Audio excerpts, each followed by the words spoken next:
Did you know that in ancient Greece, people were literally chosen by lottery? Imagine waking up one day and seeing that your neighbor runs the country. Today, Iceland holds the record for the longest running democracy at, listen, 1,000 years old. And in Switzerland, people vote on everything, like how lobsters should be boiled and their rights. Oh, and not forgetting, in New Zealand, you could literally vote for a wizard running the country. Democracy has always been full of surprises, and over 2,000 years ago, in ancient Greece, a guy named Socrates was sentenced to death by poisoning for literally questioning everything that came across his mind, including, and not forgetting, democracy. Fast forward over 2,000 years, democracy is still very popular and the system run by most of the governments in the world. But why did Socrates get killed? I was in Athens 2 weeks ago, and I literally saw the prison where Socrates was held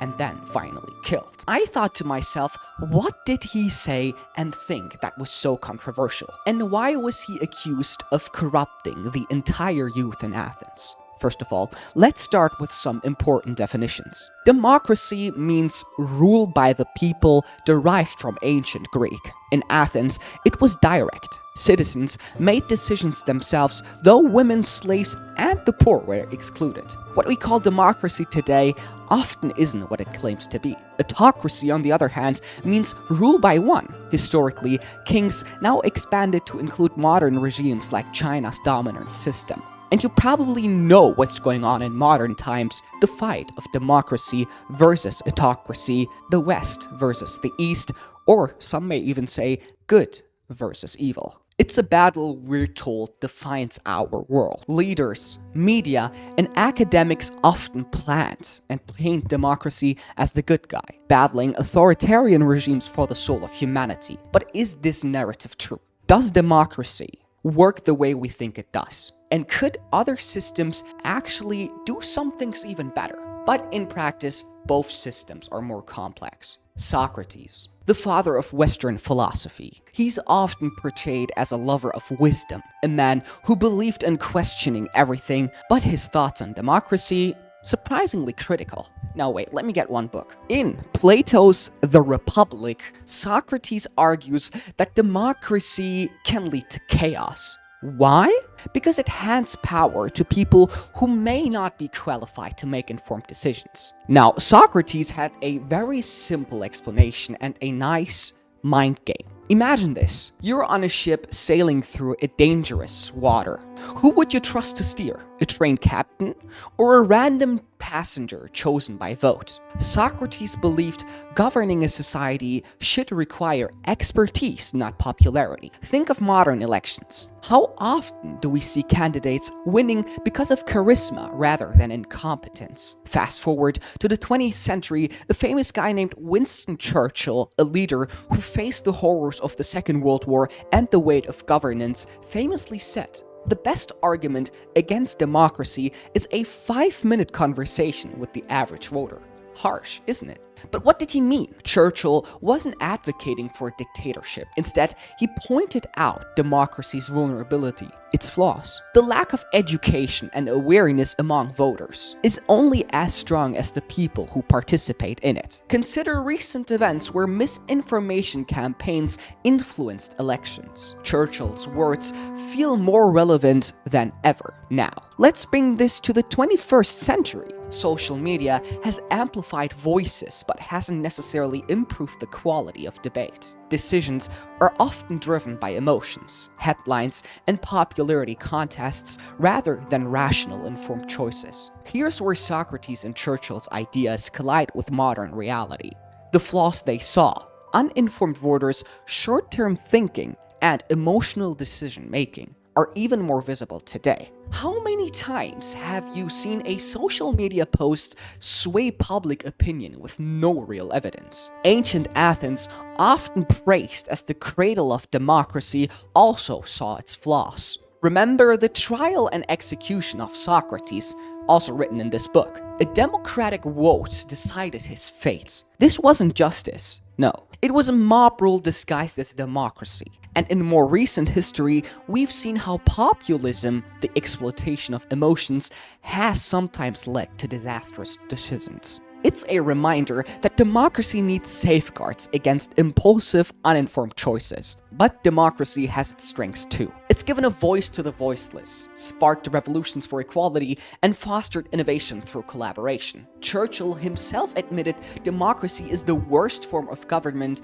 except for all the others that have been tried. So while it's imperfect, democracy remains a work in progress. This video is not about destroying democracy or saying how bad it is. It's not about tearing it down, but building a system where voters are educated, engaged, and empowered to make better decisions. Now you might ask yourself, what can we do to ensure we are informed voters who contribute positively to the system? Now this might sound a little bit idealistic, but educating ourselves, questioning our biases, and seeking out credible information are key. We have to go beyond headlines and dive into the issues that matter. We can also encourage critical thinking in schools, demand transparency from our leaders, and hold them accountable. A strong democracy isn't just about voting. It's about active, informed participation. Socrates warned us about the dangers of uninformed choices. Churchill reminded us of democracy's imperfections. The question isn't whether democracy is flawed. It is. The real question is, how can we as individuals make it better? It starts with reading, learning, questioning, and above all, thinking. Let's aim to be more than just voters in the current system. Let's strive to be wise participants in shaping the world. Now, to summarize everything in conclusion, Socrates wasn't killed because of democracy. He could have also been killed in any other system, maybe even way easier. The problem was the people living in the democracy who voted on the death of Socrates.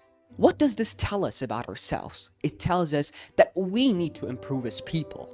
And to do so, I want to recommend to you all a couple books you should read if you're interested in this topic. As I've said, The Republic by Plato is the most important book about Socrates, because Socrates didn't write anything down. It was his teacher who did so.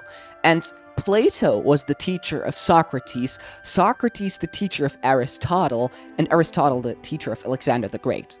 So you can even go until Alexander the Great if you're interested in Socrates.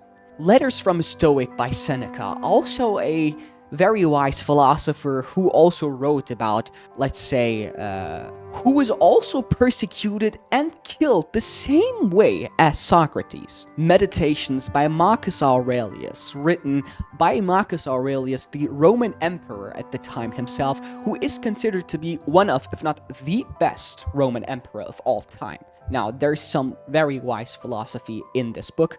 Check it out. And if you're interested in leadership, in, let's say, directing a group of people in a certain direction and maybe changing the world for the better, I have to recommend this book to you. Xenophon's Cyrus the Great, The Arts of Leadership in War, a very interesting and very entertaining book.